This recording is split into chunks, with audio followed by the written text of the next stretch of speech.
O Ferroviário vence mais uma, mantém a invencibilidade e está na final da Série D 2023. O Ceará continua de olho, paquerando ali com o G4 da Série B. E o Fortaleza inicia uma semana de muito trabalho, tendo 3 compromissos importantes pela frente, contra Corinthians e São Paulo. Campeonato Brasileiro e Taça Sul-Americana. E tem mais, jogadores banidos pela FIFA do futebol. São destaques do programa de hoje, que está no ar aqui pela TV Assembleia, pela FM Assembleia, estamos também no YouTube. Eu estou com Paulo César Norões e com Fernando Graziani. E eu vou começar o programa de hoje falando sobre essa decisão da FIFA de hoje cedo, que resolveu banir do futebol. Antes eles haviam sido excluídos apenas do futebol brasileiro, mas poderiam atuar em outros países, em outras federações. A decisão de hoje ela é abrangente para todos os países filiados à FIFA. Foram banidos hoje do futebol o Igor Catatal, o Matheus Gomes e o Gabriel Tota. Esses aí estão eliminados. É um exemplo bom dado pela FIFA, né, o PC? Verdade. Obrigado, Carlos Silva. Um abraço a você, um abraço ao Fernando Graziani. Olha, eu posso... ao Renato Abreu, que não pôde vir hoje. Não, né? Mas eu quero até começar Você quer lamentar a ausência dele? Não, eu quero começar te interrompendo para fazer uma homenagem ao Renato Abreu. Você já quer roubar a minha palavra? Já estou roubando a tua palavra. Muito obrigado pela homenagem. A melhor homenagem que você poderia fazer. Pois é. Menor homenagem. Mandar um grande abraço para o Renato, que está ausente aqui, mas... Né? Só para te interromper, já interrompeu fisicamente, né? Já que interrompeu, né? Já que então, vai lá. Eu acho que sim, lamentando pelas famílias, né? Porque de qualquer forma era o ganho de vida dessas pessoas, né? Mas ninguém pode passar a mão, né? Contra atos dessa natureza.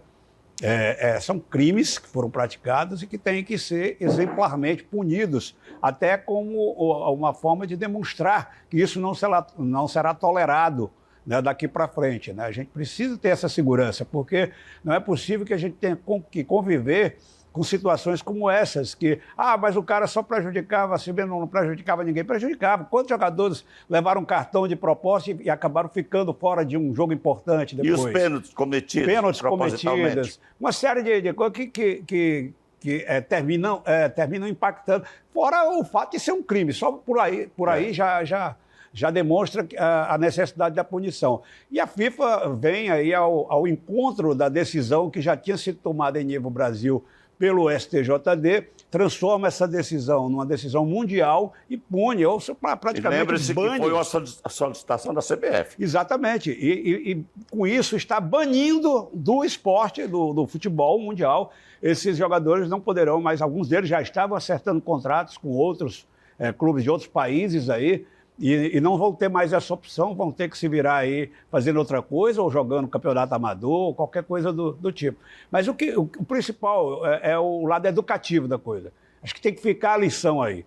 Vamos jogar bola, vamos exercer a profissão com dignidade, vamos cumprir as regras. A gente está precisando disso, não é só no futebol não, em todo canto. Mas como o caso em questão refere-se ao futebol, é uma decisão bem-vinda. Ô, Graziani, o PC falou na questão humanitária do desemprego, mas o problema é que serve de alerta para que os outros jogadores que por acaso tensionassem a entrar nesse esquema, reflitam e não entrem mais, né? E também para dar um freio de mão nesses jogos, nessas casas de aposta, que não media, não tinha escrúpulo na hora de defender os seus interesses financeiros. Eu acho que a lição foi bem dada, o exemplo fica e dificilmente alguém vai arriscar a cabeça daqui para frente, não? Pois é, são muitos jogadores que ainda precisam ser julgados. Essa decisão da FIFA, para mim, ela é correta. Em alguns pontos eu quero tocar. Primeiro que o STJD inicialmente deu punições absolutamente brandas para esses casos. Algumas assustadoras, como o zagueiro do Santos, que recebeu 12 jogos só. Ele fez uma espécie de delação, né? Ele ajudou, tinha alguns atenuantes. 12 jogos não tem cabimento nenhum. 6 meses é muito pouco, 1 ano também. Aí algumas pessoas vão argumentar, mas banir para sempre, você está dando uma pena como se fosse uma pena capital, comparando com o direito brasileiro, por exemplo, que prevê a condenação de 100, 200, a pessoa pode ser condenada a 1000 anos até, mas ela só vai cumprir 30. Só que não se está falando de cercear a liberdade, está se falando de uma coisa grave que ainda dá ao infrator, no caso, a possibilidade de fazer qualquer outra atividade que ele possa inventar, fazer, aprender, enfim. O que Isso é não uma punição pode... esportiva. Exatamente. Né? Se ele tiver outra profissão, ele vai exercitar Claro, outra então profissão se ele dele. não tem, ele vai aprender. Ele vai aprender. Porque o mais absurdo desse caso é o quanto que esses caras violam o jogo, o âmago do jogo. Quer dizer, eu fico vendo, o caso mais assombroso aqui que a gente teve, primeiro o Campeonato Cearense em vários jogos, né, foram... Né, Crato, né? O time do Crato. Depois o que aconteceu com o Ceará o ano passado, de jogadores confessos terem feito isso. O Nino Paraíba deu uma deu um depoimento na CPI recentemente, até o deputado Danilo Forte que estava fazendo as perguntas pertinentes, inclusive. É de uma disfarçatez ele falar que eu não rebaixei o Ceará, não, era um dos melhores em campo. Como assim? Como assim? O cara vem de cartão amarelo enquanto o time está fugindo do rebaixamento. Como é que ele não tem responsabilidade? Claro que ele tem, ele não estava com a cabeça no jogo. Né? Então, eu acho que a punição viu, PC e Carlos, a punição do banimento, ela é a principal que precisa acontecer. Claro que você pode até, de repente, dar 3 anos, 4 anos, dependendo de uma situação muito particular. Olha, eu vou aqui dar todo o esquema. Vou denunciar todo mundo aqui, 50 caras, a prova está aqui, tudo bem. Você ainda pode até ter um atenuante, mas você está violando a pior coisa que é do futebol, que é o resultado, a lisura. Eu acho que o objetivo Tem só um detalhe, FIFA, Carlos, que não pode passar em branco também, que é a questão, por que esses 3, ainda do que você falou no início, por que esses 3 estão tendo uma pena tão capital, né? Enquanto outros acabaram sendo aí até absolvidos. A questão realmente é da gravidade. Esses 3 aí não só se venderam, como aliciaram outros. Aliciaram, exatamente. Eles eram aliciadores também. Tem um agravante. Então, tem um agravante aí, que por isso que a pena deles é bem maior, Mas bem mais mim, todos esses rigorosa. jogadores acusados pelo Ministério Público de Goiás, parabenizar o Ministério Público de Goiás, que começou a investigação. E do dirigente do Vila Nova, né, que encampou. Que era policial e exatamente. percebeu que alguma coisa não caminhava bem, né? E eu tenho a impressão, sinceramente, sem querer ser leviano, que descobriram uma parte. Claro. Mas certamente isso está com muitos Por isso outros que eu digo que a medida fizeram. da FIFA foi mais do que pertinente, porque ela resolveu estancar logo de uma vez a sangria. Concordo. Certo? Eu parabenizo, eu acho que a FIFA acertou. Agora, rapidamente, para a gente entrar no ferroviário, surge uma nova esperança no tênis brasileiro. Um jovem carioca, 17 anos, o João Fonseca, eu assisti o jogo todinho, contra o Lennart Thier. Ele é vietnamita, nasceu no Vietnã, mas se transformou se tornou um cidadão americano. Ele representa os Estados Unidos. Foi um jogão. O brasileiro começou perdendo 1-0, depois virou e ganhou 2-1. Joga muito, 17 anos. O João Fonseca se tornou, além de vencer o US Open em Nova York, se tornou o número 1 do mundo na categoria juvenil. E tem simplesmente como padrinho no tênis nada mais, nada menos do que o Roger Federer. Só, né? Só um padrinhozinho. Está bem encaminhado, não está? A empresa do Federer de material esportivo anunciou há pouco tempo, inclusive, um patrocínio a alguns atletas e o João estava no meio. O Shelton também, que chegou à semifinal do US Open. O João está fazendo uma carreira muito tranquila, ele não está ultrapassando etapas, porque, por exemplo, com 17 anos ele poderia já estar se profissionalizando, mas ele está fazendo as coisas... O que fez, por exemplo, o Alcaraz, que começou com 18. Porque o Alcaraz, a gente está falando de um fenômeno extraterrestre. Extraterrestre, né? Aí não tem muito como segurar. A própria Coco Gauff, que ganhou a feminina no US Open, começou com 16 anos, né? E ela veio ganhar agora. Os Pelé da vida, né? Exatamente. Pelé da vida, né? Está amadurecendo agora. Quantos Pelés aconteceram? Mas assim, o João Fonseca... Agora, o tênis brasileiro tem a menina Vitória, que é do Rio Grande do Norte, que treina lá na França também, que consegue resultados impressionantes. Ela tem 13, 14 anos, ela já está conseguindo ganhar torneios contra tenistas de 16, 17 anos, vai vir forte. Tem outros meninos ali conseguindo grandes resultados, sub-15, sub-16 ali no tênis. Mas o João Fonseca é o mais velho, mas é o que a gente tem a impressão que primeiro vai dar frutos, né? É um menino de classe alta. A gente tem que entender que o tênis permite que... É muito difícil que o Djokovic mesmo ontem, quando ele falou, depois da mais uma vitória dele, ele falou, olha, eu queria agradecer meus pais porque a gente estava no meio de uma guerra, lá em Belgrado sendo bombardeado, ele tinha 12 anos, tiveram que fugir para a Alemanha, incrível, sem dinheiro. Só que o tênis, ele privilegia mais, porque o tênis, por incrível que pareça, é um esporte caríssimo de fazer. Muito caro. O prêmio do US Open você não joga em qualquer esquina. Exatamente. O prêmio de um US Open desse é de 12, quase 13 milhões de reais para o primeiro colocado. Mas quantos chegam para disputar, né? É um funil terrível. Mas são muitos premiados que todos recebem. Sim, não, diga assim, mas do universo de quem pratica, quantos chegam à elite? Sim, é muito pouco, né? Agora, PC... Deixa eu só, queria só sobre o tênis. Eu acho que o importante, PC, é que essa ascensão do João e dessa menina que ele falou, já tem a Bia Haddad, serão fatores motivadores para que novos talentos surjam na juventude brasileira, tanto no masculino como no feminino. A verdade é a renovação que a gente esperava que acontecesse a partir do fenômeno Guga, né? Exato. O Guga apareceu e deu-se a sensação de que a partir dali o Brasil poderia dar uma deslanchada no tênis, né? Em termos de número de pessoas. Né? Porque o Brasil sempre teve boa presença no tênis, mas muito esporádica. Né? Você teve lá a Maria Esther Bueno lá atrás, depois você teve o Guga, teve antes, teve um que eu me esqueci o nome dele agora, que também foi bem, mas é difícil. O tênis é difícil por aquilo que a gente estava falando aqui no final da fala do Graziani. Né? A dificuldade de você praticar o tênis. Né? Não é fácil, são clubes fechados, geralmente, dificilmente você tem quadras de rua, ou seja, acessíveis às pessoas de menor no caso do João Fonseca, poder. Ele tem... E eu não estou fazendo nenhuma crítica ao fato dele ter uma boa... Isso aí, para mim, é irrelevante. O que eu quero dizer é que ele está aproveitando a oportunidade, ele treina lá no Country Club, que tem pouquíssimos sócios. O Guga tinha uma estrutura de treinamento lá em Florianópolis que favoreceu o crescimento dele. Favoreceu, mas tinha muito a ver com o talento e com a força de vontade dele, porque vários riquinhos que eu conheço tiveram... Mas o Guga também não era uma família abaixo, porque o pai do Guga morreu, mas tinha uma boa estrutura. Mas tinha uma boa estrutura. Tinha uma boa estrutura de treinamento. Nós tivemos o Fernando Meligeni.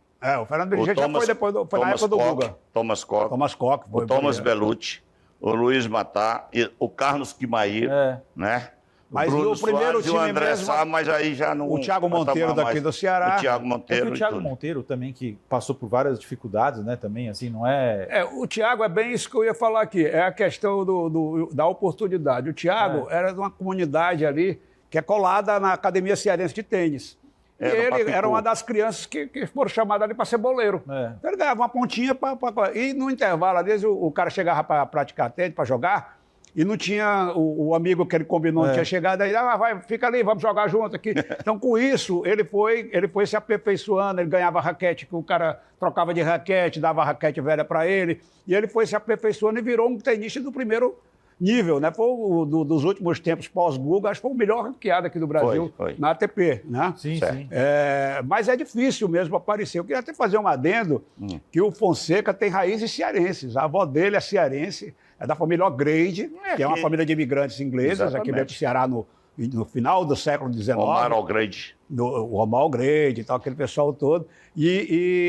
Mas é carioca, da Gema, cresceu no Rio de Janeiro, e tem essa coisa. Eu queria também chamar a atenção para um outro detalhe que é interessante, que você citou aí, en passant, que é como o Djokovic está leve, né? Porque o Djokovic sempre foi chamado do Iceman, né? O homem de gelo, um cara que pouco ria, que pouco falava, não tinha...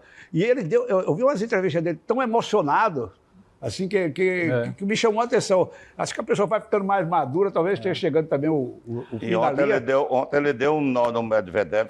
Nossa, ele joga muito, né? Isso aí... O caso do Djokovic é o seguinte, no começo da carreira dele, ele era um cara muito brincalhão. Ele chegava a imitar os concorrentes, o gestuário, um cara muito talentoso para imitação, para humor. Ele foi ganhando... foi se tornando um dos líderes da ATP. O que o Carlos falou, hoje, por exemplo, até o qualifying é pago dos grandes slams, mas muito em função do que o Nadal, o Federer e o Djoko lutavam pela categoria toda. Eles não eram uns egoístas, pelo contrário. O Djoko, eu admiro muito ele, eu entendo perfeitamente que é muito difícil você separar o atleta de algumas atitudes. O que ele fez na Covid em relação à vacina foi muito ruim.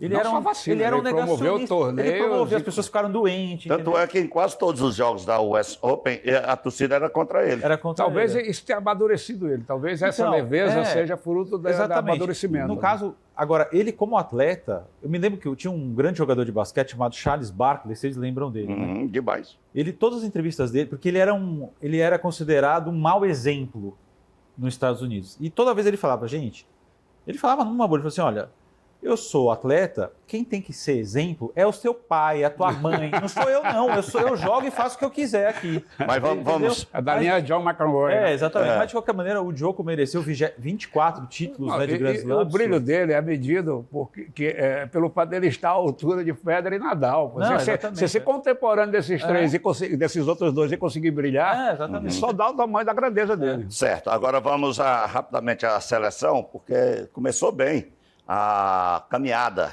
do Brasil rumo a mais um Mundial 2026. México, Canadá e Estados Unidos, uma goleada em cima da Bolívia e alguns jogadores realmente se destacando, né, o PC, o Graziano? Eu ou ele? Não, começar com ele, que eu comecei com você É ontem. porque, cara, a ausência do Renato Abreu deixa a gente Um até... vácuo, né? Fica um vácuo aqui Pois no é, meio. que como a gente não é interrompido, a gente não sabe nem como lidar né, com a situação. Mas em relação ao jogo do A Brasil... orelha do Renato está ardendo. Tomara que ele assista, vamos ver se ele vai assistir, né? Mas grande abraço para o Renato. A gente está numa nova fase aí do Diniz, ele estava muito leve, né? O Diniz muito feliz, né? Eu só tenho um pouco de preocupação no excesso de elogios, porque o adversário, olha, com todo respeito ao povo boliviano, a seleção da Bolívia é horrorosa, né? Não tem parâmetro. Deu um chute a gol no jogo, a Bolívia foi gol. não chegaria nem na O semifinal. Marcelo Moreno ainda é nem na astro da semifinal do Bolívia. Campeonato Cearense, pô. A Bolívia chegaria. Não chegaria não. Chegaria Não chegaria na não. semifinal. Não chegaria não. Não chegaria não. Mas, de qualquer maneira, alguns jogadores que se destacaram... O Neymar acabou batendo o recorde do Pelé, que também tem uma polêmica, o Santos não aceita, enfim. Mas pô, o Richarlison, ele precisa de atenção. Jogou mal, é um jogador que talvez... Eu nem teria, mal, né? nem Tá teria, mal, nem inclusive teria no convocado, Tottenham. exatamente. Mas o Diniz, ele é um cara que abraça... O Rodrigo, Ele né? recuperou o começa- Ganso, né? Ele abraça todos os E jogadores. não duvido né? que o Ganso daqui a pouco vai estar na O seleção. Rodrigo começa a deslanchar, né, PC, na seleção? O Rodrigo, na verdade, o Rodrigo já vinha bem, né? Na seleção teve um azar de perder aquele pênalti. não pode bater pênalti. No final ali, e depois já bateu o pênalti depois daquilo e fez. Né? Então ele tem personalidade, é um garoto que tem tudo para brilhar, acho que eu gosto dessa coisa de você ter muitas opções. Né? É verdade. Tem o Rodrigo, é porque o Vinícius não pôde jogar, o Antony foi afastado lá por problemas policiais, né, no caso, não é nem mais problema de futebol. E o Diniz começa, eu acho assim, que ele não pode levar em consideração como um grande teste a Bolívia pela fraqueza. Que realmente Mas amanhã já fica mais difícil. mas eu acho assim, que se o Brasil joga com a Bolívia e não faz o que é necessário, estava todo mundo criticando. Ah, sim. Então ele fez o que era Claro, necessário, o que o que se esperado. espera do Brasil Ele quando fez o que joga era contra um esperado. time muito fraco, é golear. O Brasil goleou, fez 5, podia ter feito 8, 10, porque o goleiro ainda conseguiu ser destaque. O goleiro pegou um pênalti do Neymar, pegou uma bola, aquela jogada do Neymar, que seria o gol de passar o Pelé, seria até mais justo que fosse com aquele gol, para poder ornamentar melhor. Mas a defesa do goleiro foi sensacional, ele pegou pelo rabo a bola. E a queima-roupa. Então o goleiro conseguiu ser destaque num jogo que o time levou 5 gols. Então por aí você tira. A Bolívia realmente não... Agora, é início de trabalho, é um trabalho que está muito mal explicado ainda, tem essa controvérsia aí do Ancelotti, que só a CBF diz que está certo, ele não diz nada lá, e fica no ar aí. Eu já antevejo só os problemas que virão, que eu nem sei se serão problemas, porque vai que o Diniz deslancha aí com a seleção, que não é nada do outro mundo, porque as Exatamente. eliminatórias são um caminho absolutamente trafegável em alta velocidade para uma seleção como a seleção brasileira, como ela fez nos dois últimos ciclos, né, ou 3 últimos ciclos que ela participou. Então, a chance do Brasil deslanchar com o Diniz é grande. Aí vai, quando chegar na hora de trocar o treinador, você vai trocar um cara que está ganhando tudo, se estiver agradando, se Exatamente. o jogo dele aparecer, porque o jogo do Se Diniz o grupo é diferente. estiver fechado com ele. Não, e o jogo do Diniz é um jogo diferente. A gente vê no Fluminense ali, é um jogo que não tem similar. Aqui no Brasil e em outros lugares eu não vejo um time jogando como joga o time do Diniz. Ou seja, são ideias próprias dele. Se ele conseguiu em alguns momentos a gente viu o Brasil fazendo aquele dinizismo que a gente chama, que o Fluminense faz bem feito. O Brasil tem até mais talento para fazer, porque é de alto nível. Os jogadores são de alto nível. Mas vai que começa a aparecer esse tipo de jogo, começa a brilhar, pega num jogo contra o Uruguai, contra a Argentina e faz uma bela exibição com um futebol diferenciado, isso vai criar um sentimento que vai ser difícil para a CBF fazer essa troca, mesmo sendo o Ancelotti, né? Lá na frente. Aliás, eu creio até que a CBF já conta com a permanência dele. Essa história do Ancelotti me parece muito cortina de fumaça para poder fazer essa transição tranquila para o Diniz. E para fechar esse primeiro bloco, vamos ao Ferroviário. Que jogo confuso, hein? Pois 4 gols anulados, 2 bolas na trave, uma contusão esquisita. Eu tenho um amigo que disse que ele disse, rapaz, o Ferroviário do jogo passado tinha quase 10 mil pessoas, ontem foram menos de 6, né? Eu estava lá ontem. Aí eu digo, rapaz, mas você tem que ver que o coração dos velhinhos não aguenta, Não né? aguenta. Porque, pelo amor de Deus, o sofrimento que foi aquele jogo. Agora, Graziano, você estava lá no estádio. Deixa eu falar, o negócio está igual o Renato Abreu. Fale, pronto. Não, é porque quando o Douglas deu aquela arrancada, até desnecessária. Totalmente desnecessária. Né? Desnecessária. Para evitar um escanteio, se contundir, eu digo, vixe, hoje é o dia do Ferroviário, viu? E o goleiro entrou bem. Entrou bem, né? Então, parabéns ao Ferroviário. Pode falar sobre o jogo agora, PC. Então, o Ferroviário se especializou nessa reta final em fazer os testes coronarianos aí dos seus torcedores, né? E até de quem não é torcedor, porque a gente sofre. A gente se emociona, a gente entra no... Quem está assistindo um jogo desse tipo, que quando é jogo decisivo, esse de ontem foi mais ou menos, mas o do outro, que você levou aquele gol no final do jogo, um pênalti, uma falha do seu melhor zagueiro, comete uma falha daquela no final do jogo, o time invicto, e levava um gol ali que poderia acabar com todo o esforço feito na temporada toda. Todo o trabalho aí, por água abaixo. Deu a virada, conseguiu empatar, ganhou nos pênaltis. Aí nesse jogo lá, foi um jogo que o Ferroviário teve uma superioridade muito grande no primeiro tempo. Jogou muito no primeiro tempo do Ferroviário. E não conseguiu fazer o placar do tamanho da sua superioridade. E sofreu no segundo tempo, porque eu tenho a impressão que o Ferroviário cansou mais do que o Caxias, apesar do calor de Fortaleza. Embora o PV vente muito, né? Diferente do Castelão, você não sente tanto aquele calor. E o jogo foi 5h30 da tarde, Sim. Então o clima é até agradável, né? E o Ferroviário sofreu no segundo tempo, poderia ter perdido a partida. O time do Caxias teve 2 gols anulados, bem anulados. Um deles levou quase 8 minutos para detectar que o cara tinha... Eu acho que ele viram logo que ele estava impedido. O problema era interpretar se o toque de cabeça do Alisson... Foi o Alisson que tocou a bola? Foi o Alisson, foi o zagueiro que tocou a bola para trás com o Feijão. Se ele tinha o pleno domínio ou não da jogada, o que caracterizaria ou não um impedimento, porque a bola realmente foi tocada por ele. Mas é muito tempo, né? E devia ter, quando ele viram logo no primeiro lance, já chama logo o juiz. Ó, isso é interpretação, interprete aí. Acabou. Só não ficaram lá discutindo entre eles para depois de 6, 7 minutos chamar o juiz. Então perdeu muito tempo, mas o gol, para mim, foi corretamente anulado, assim como o que teve depois até mais fácil, né? Mas antes do gol do Ferroviário, teve uma bola na trave, que o cara o Feijão chutou de fora da área, acertou a trave, o goleiro estava vendido já no lance.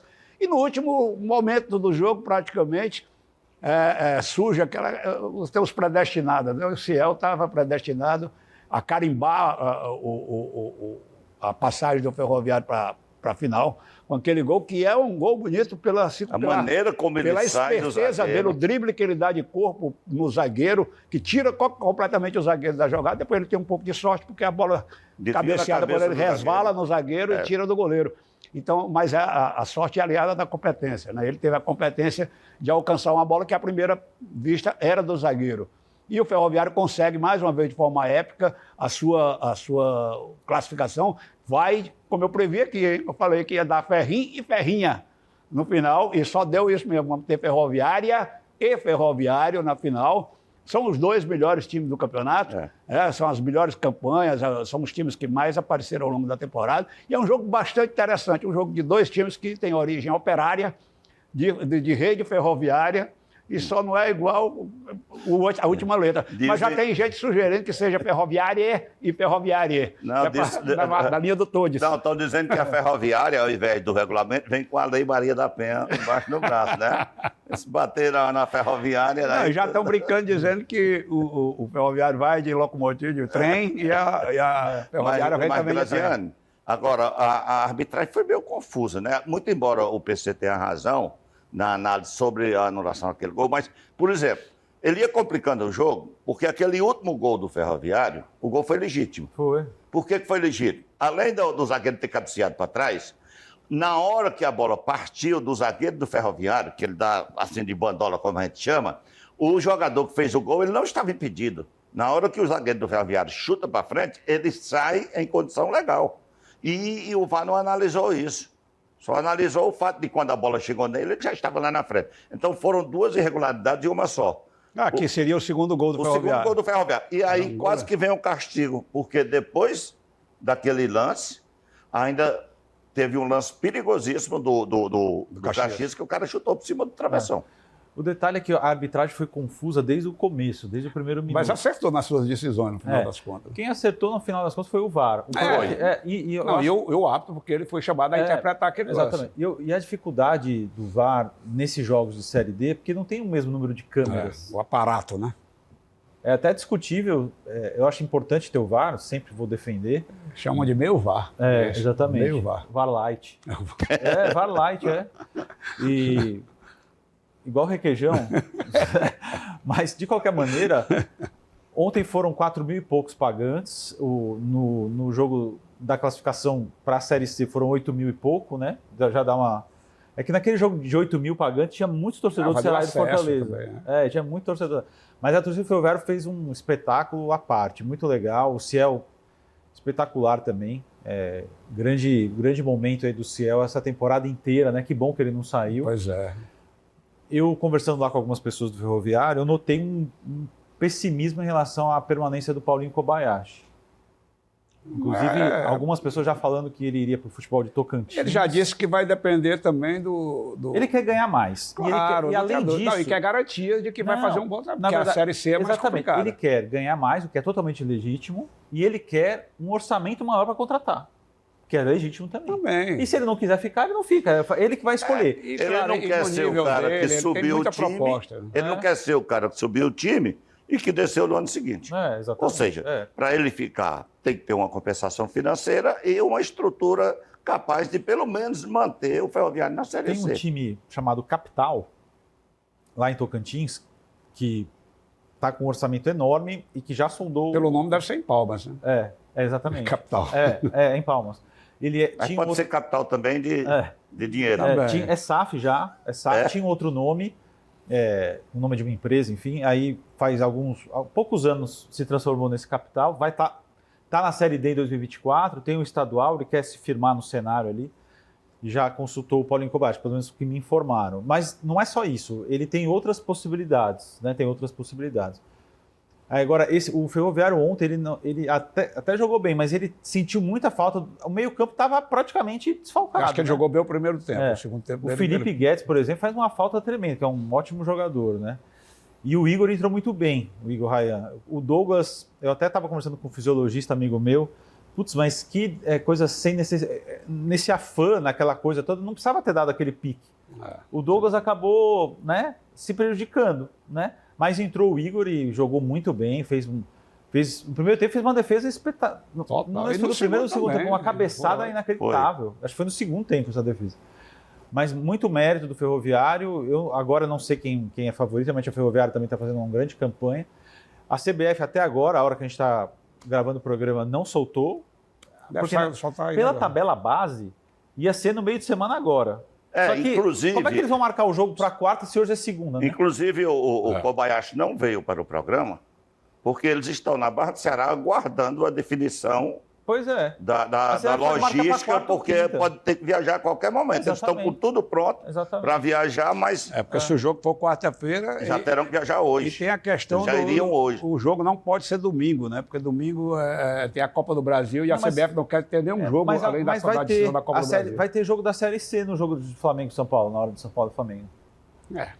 Não pode ter na volta. Mas o problema é porque é um jogo de final. Ah, claro. É um jogo de entrega de taça. Lógico. Então eles não vão querer concorrer com o jogo da Não. final da Copa do Brasil, porque a CBF tem interesse que também tenha toda uma Sim, mas visibilidade. Copa do Brasil, a definição é na quarta-feira. Não, né? Vai ser domingo o jogo final. Mudaram? Não, mas vai ser a os dois- final, domingo. Vão ser os 2 domingos, tanto que o Fortaleza Primeiro vai jogar. jogo domingo.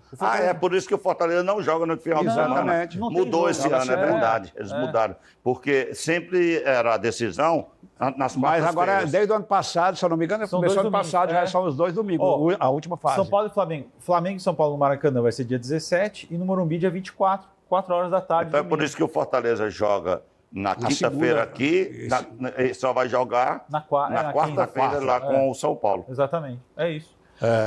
Deixa eu ver aqui, eu vou olhar aqui se já tem a Já tem definição. Ferroviário, mas eu acho que ainda não Acho tem, que não. ainda Mas não, né? eu tenho a impressão que era Não, muito mais ainda não fácil tem, colocar esse jogo, esse Ferroviário e Ferroviário nos 2 próximos sábados, pô.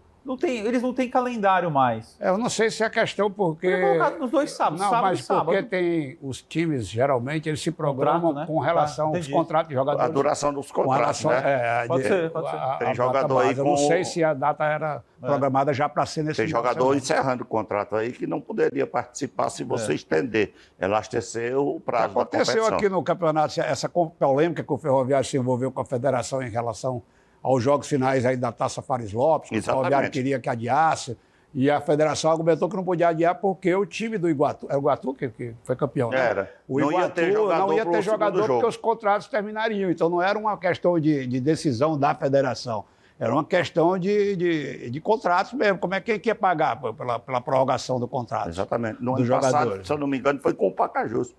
Ou foi com o Horizonte, que todos os contratos estavam encerrando. Exatamente. Aí não tinha como adiar o jogo, né? Mas É isso aí, aí. o importante é que o Ferroviário fez bonito já. Não, invicto. o objetivo principal já tinha sido alcançado. E- Agora vai brigar por um bicampeonato. Se ele não perder, ele será o único campeão invicto em todas as categorias. A, B, C e D. E eu não tenho notícia se já teve campeão invicto na Série D. Também não tenho. Não, se eu não posso afirmar, mas me parece que é inédito. Uhum. Agora, passando aí, sim, a diretoria vai ter que arregaçar as mangas. Mas eu acho Porque que... já tem o exemplo do ano passado, que o Ferroviário começou bem na Série C. Do ano atrasado, na verdade. Ano passado já foi mal.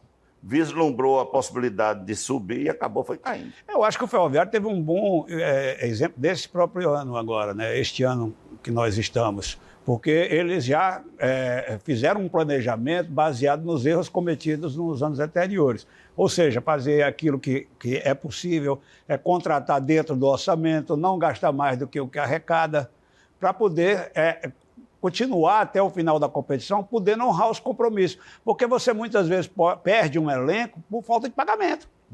Os caras começam você não paga, atrasa e tal, não sei o quê, os caras começam a fazer corpo mole, tem confusão e acaba não dando certo. Então o Ferroviário, esse ano, ele correu riscos. Por quê? Porque ele fez um orçamento muito enxuto. O Ferroviário mal. Você vê que ele foi jogar Fares Lopes com um time meia-boca, ele perdeu. Verdade. Porque ele não tinha estrutura para 2 competições paralelas. E não quis comprometer os principais jogadores. E mesmo assim, ele chegou na semifinal da Copa do Nordeste, chegou na semifinal do Campeonato Cearense e agora está na final da Série D. E chegou na final da Copa Fares Lopes. Então, o ano do Ferroviário, pode-se dizer, foi um sucesso. E o programa chegou ao pode ser final do maior primeiro ainda, né? bloco. E o programa chegou ao final do primeiro bloco. A gente volta já com Ceará e Fortaleza. Copa Sul-Americana, Série A e Série B.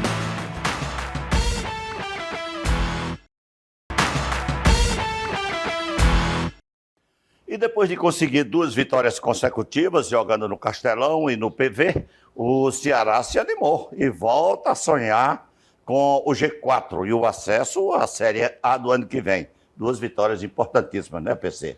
Que deu confiança ao time e ao torcedor também.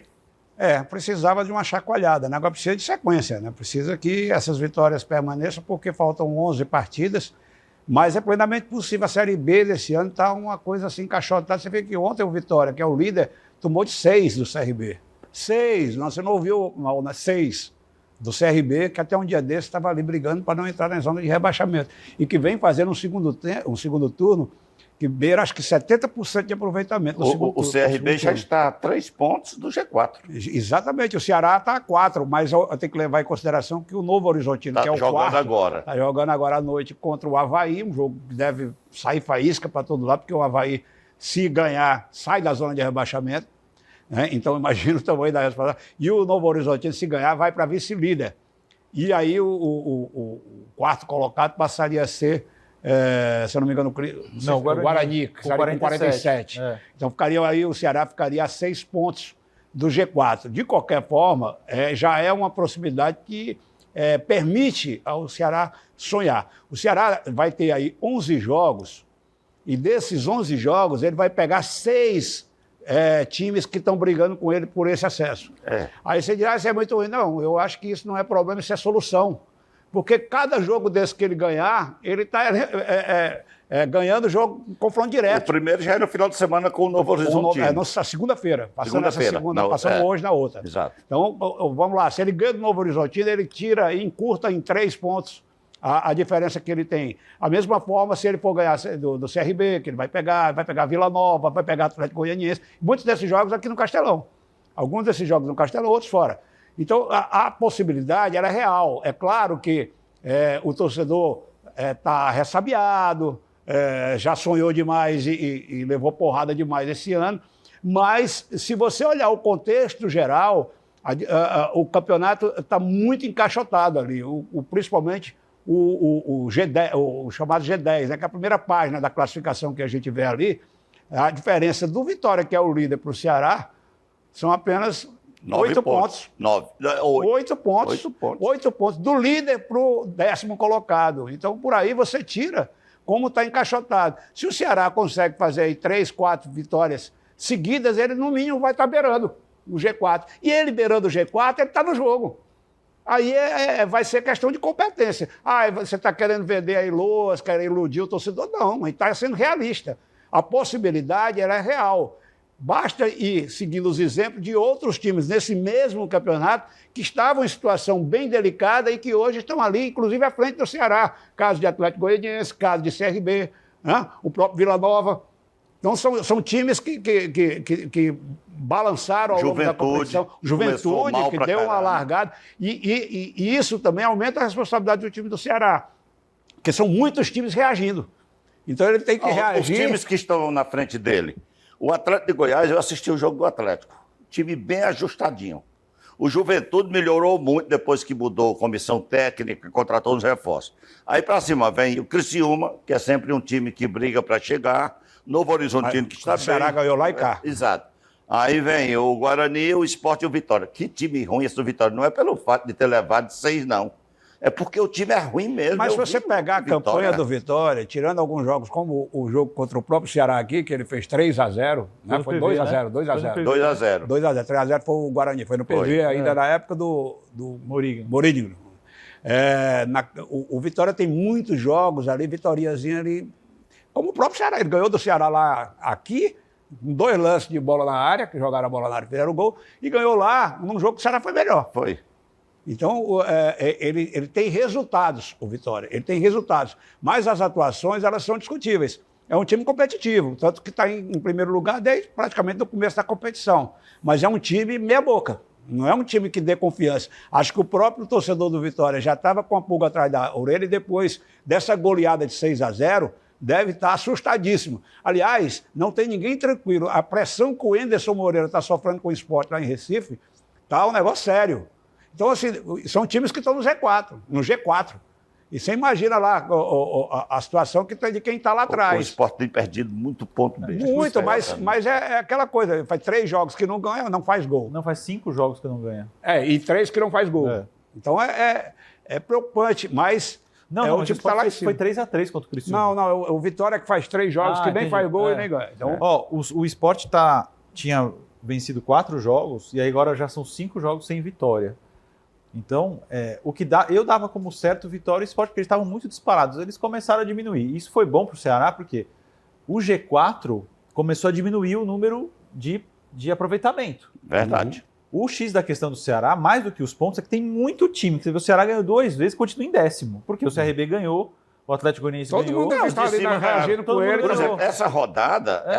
ela foi Se o Ceará não cruel tivesse para o Ceará, ganhado, porque ia ser ele horrível. ganhou, É. mas todo mundo acima dele ganhou. Mas mais Então, cruel né? foi a jogada em que todo mundo perdeu e ele perdeu a oportunidade de ganhar. Exatamente. Agora, hoje a torcida do Ceará hoje é tá todo toda mundo- Avaí desde cedinho. Não é só a torcida do Ceará, não. Hoje, todos os times que estão no G10 torcem para o Avaí. É a maior torcida do Brasil hoje à noite, Porque viu? E o mais engraçado é porque o Avaí do Barroca. Do Barroca, é. O Novo Horizontino... O Ceará se torcendo vencer, hoje pelo Barroca. Pelo Barroca. Então, nem hoje o Vitória com 49, Sport com 47, Guarani com 47, Novo Horizontino com 45, são o G4. Pode ir a 48 Nem hoje. eles podem dizer que estão confortáveis, porque tem um monte de time com 45, 44, Vila Nova 43, tem 45, 42. Criciúma tem 45, Juventude tem Não 44, o existe- Atlético tem não tem vida 44. fácil para ninguém. Eu, Não. pelo futebol que eu vi desse Atlético de Goiás, ele vai brigar por uma das vagas. O jogador que está emprestado do Fortaleza, o Gustavo, não está parando de fazer gol lá. 12 É o gols. artilheiro da competição. É. 12 Gustavo gols. Coutinho. E é do Fortaleza, volta agora no final do ano. viu? Não, todo ano ele volta.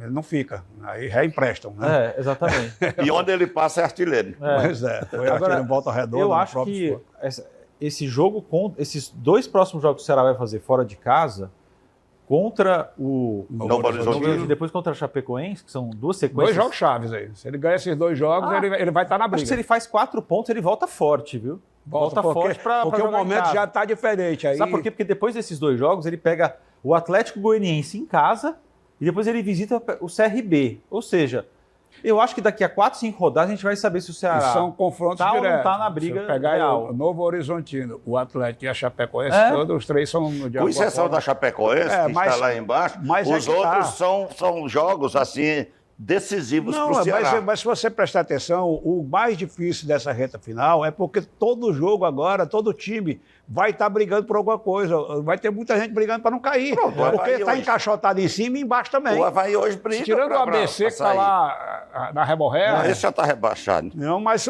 tem muita gente ali. Ó. O Avaí, se ganha hoje, ele passa 2. Ele sai da zona e deixa 2 para trás. A Chapecoense entra na zona Exatamente, e o e Sampaio o Corrêa Sampaio fica fica na em um ponto. 16º. Então assim, todos os jogos, inclusive aqueles presumivelmente mais fáceis, serão difíceis em função disso. Pronto, então vamos agora ao Fortaleza, porque o Fortaleza tem aí jogos importantíssimos pela frente. Não, é verdade. Ele pega o Corinthians na quinta-feira, aí vai a São Paulo, pega o São Paulo, fica lá em São Paulo, para pegar o Corinthians no primeiro jogo da semana depois, Sul-Americana, né? Mas eu não sei, eu tinha falado até com o Miguel Júnior, repórter lá do Povo, ele me disse que o Fortaleza vai voltar. Mas Entre o jogo lá é na quarta contra o São Paulo e o jogo seguinte na terça. eu acho que vai ser muito gasto para o Fortaleza ficar lá. Não sei, talvez vá para o interior daquele ali Será? perto. Não, sei eu qual acho que daquele. Sei ele não. fica numa daquelas cidades ali, É mesmo? próxima à capital, treinando. Seria muito você jogar na quarta-feira, viaja na quinta para Fortaleza, para já voltar no domingo para São Paulo? Não tem sentido. Não tem sentido. Tem Talvez, sentido não. porque agora... Fora que economiza em desgaste. Isso é verdade. Ah. Né? Isso é verdade. Mas como tem voo direto, bom, enfim. Vamos até ir atrás dessa informação, porque é um calendário muito Fortaleza-São Paulo aí, né? Vai ter que ir para São Paulo. O que aconteceu com o Corinthians e a América, né? Em um momento eles jogaram Toda vez 3 vezes acontece isso, seguidas, é. o Flamengo com Mas o é porque Atlético coincidiu Paranaense. desse jogo do Fortaleza contra o São Paulo ser no Morumbi, né? Ah. Bem faltando poucos dias para o jogo contra... Esse jogo, inclusive, São Paulo e Fortaleza, o São Paulo talvez jogue com um time bem reserva, viu? Porque Porque vai estar na vai estar semana no da meio, decisão. vai estar no meio da... Principalmente dependendo Vai do estar primeiro na jogo. véspera do jogo decisivo. Exatamente. Então, talvez o Fortaleza possa aproveitar aí essa situação. O Fortaleza, eu acho, tem um time melhor do que o São Paulo, mas se o São Paulo tiver com reserva, é tudo melhor muito ainda. parecido. Né? É tudo Melhor muito ainda. parecido. Bom, o Fortaleza voltou aí, né, depois de alguns dias de folga, merecidas folgas. Eu acho que o Vojvoda está mais uma vez com o time na mostra. A derrota do Fluminense é uma derrota que ela não abala porque o time jogou bem, né? Não foi Não, derrota do detalhe, né? Não foi uma... Podia ter ganho. Podia ter assim ganho. como perdeu. Podia ter ganho. Mas claro que a equipe tem que somar pontos, né? Porque a gente não sabe como é que vai ser a final da Sul-Americana, se o Fortaleza vai chegar na final e vai ser campeão. Mas o fato é que o Fortaleza tem que tentar e vai estar em alguma competição internacional. O papelinho está me confirmando aqui que o Fortaleza volta. Volta, né? Joga com o São Paulo e volta para cá. É porque como tem voo direto, se fosse um lugar que tivesse mais... Então acho que você pode voltar até de madrugada, né? Você acho que já volta no mesmo pega ali um dia, voo de madrugada, aí chega quinta, descansa, dorme, sexta, sábado. Eu acho que, porque se a gente for pensar, é claro que hoje a condição financeira do Fortaleza é muito boa, mas eu acho que também eles estão pensando aí para não deixarem os jogadores muito tempo fora com as famílias e para você alugar um local, um hotel, por conta do Fortaleza, sei lá, 40, 50 pessoas durante 5 dias cacetada, viu? Pesado. É cacetada. Como as passagens são pagas para vir e voltar, Sim, exatamente. e você falou num jogo, num voo direto, não vou direto. você sai de lá na quinta-feira de manhã, você descansa quinta tarde, treina sexta, sábado, viaja domingo. Se o time pagasse pelas passagens, né? Se ele pagasse pelas passagens, talvez fosse mais na negócio Série D, antigamente, na Série C antigamente. Eles vão pagar o saldo da Sula, mas o retorno está pago já. Né? Agora, o retorno está pago. Mas agora você vê o que é a atenção quando os dirigentes querem ser atenciosos. Vocês levantaram essa questão, aí eu perguntei, mandei a mesma mensagem para o Papelinho e para o Marcelo Paes, presidente. O Papelinho respondeu primeiro e o presidente acabou de responder. Não, vamos voltar para Fortaleza. Perfeito. Ótimo. Pronto. Então, fica claro. Mas com certeza eles pensaram nisso, fizeram as contas e acho que no custo-benefício, né? Porque se fosse um lugar mais difícil...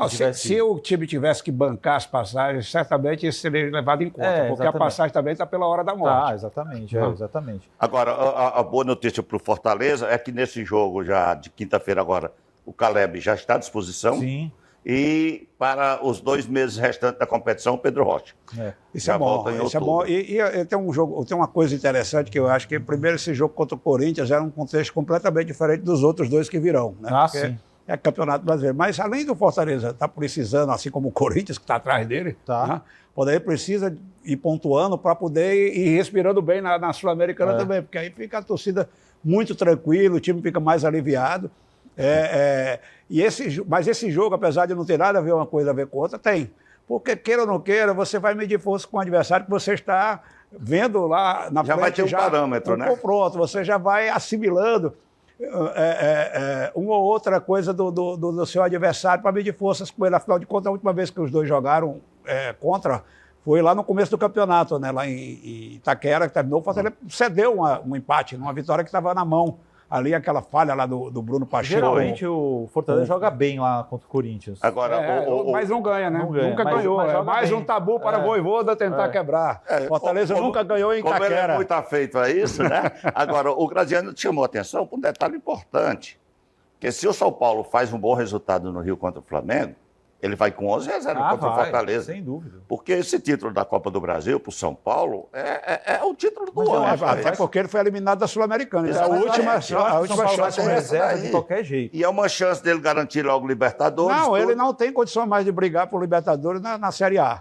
Não dá. No máximo Sul-Americano. Então se ele sai do Rio com um bom resultado, ele vai poupar até a diretoria para sair vivo do Rio, né? Não, mas acho que mesmo que perca... 1-0, 2-1. Acho que mesmo que perca. Teve o exemplo do Corinthians que ele perdeu e foi buscar o resultado em casa. Eu tenho a impressão... E ele tem jogado bem em casa, o São Paulo. Eu tenho a impressão que o São Paulo vai jogar com reserva de qualquer maneira contra o Fortaleza. Agora, o PC falou num detalhe importante. Esse jogo do Corinthians aqui, além da importância dos dois, um na parte de cima na tabela e o outro querendo fugir lá da zona da degola, da morte, porque ele está bem próximo ainda, é também um referencial para o que vai acontecer 2 semanas depois. Dá moral, né?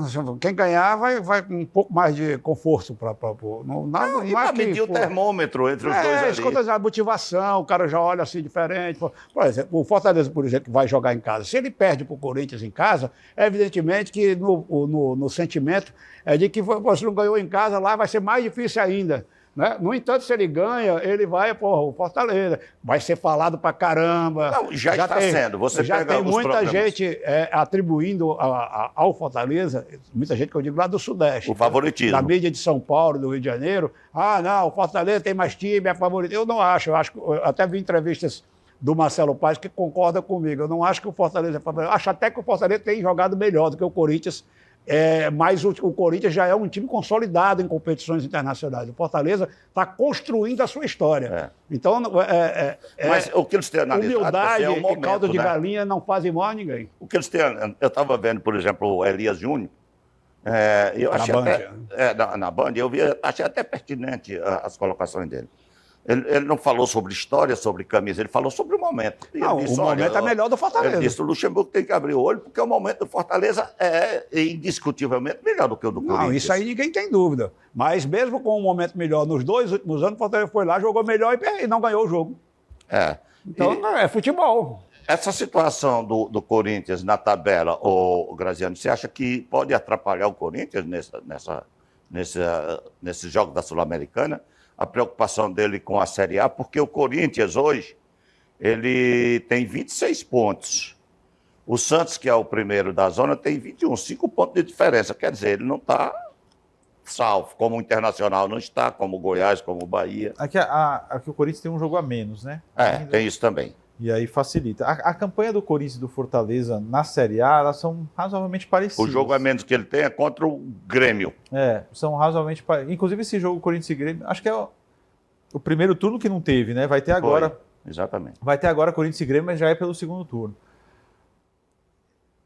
O Corinthians e o Fortaleza têm desempenhos ofensivos e defensivos muito parecidos na Série A. Eles não fazem muitos gols, mas também não tomam muitos gols, né? São defesas mais sólidas do que os ataques na Série A. A defesa do Fortaleza, por exemplo, na minha visão, é o que sustenta a boa campanha de 8º lugar até agora. Acho que o ataque do Fortaleza precisa melhorar na Série A. Mas aí é onde está, que eu não entendo. Eu estava vendo a relação dos 20 clubes da Série A.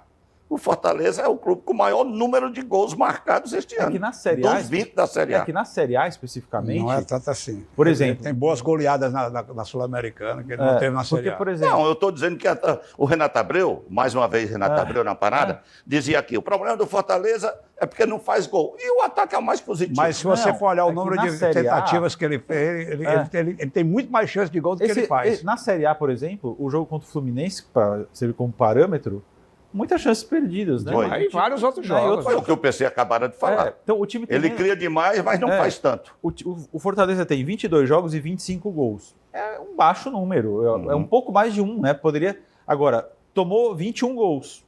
Bom, tomar menos de um gol por jogo, tá bom. Tá bom. Mas, na minha visão, o Fortaleza tem capacidade para estar com o ataque mais positivo na Série A. E eu não acho que o time só não está numa situação melhor na Série A porque o ataque em vários jogos falhou, deixou a desejar na conclusão. Não é na construção, não. Porque o Fortaleza continua sendo... Se você pegar, eu sei que a gente tem que encerrar. No próximo programa eu vou até trazer esses números.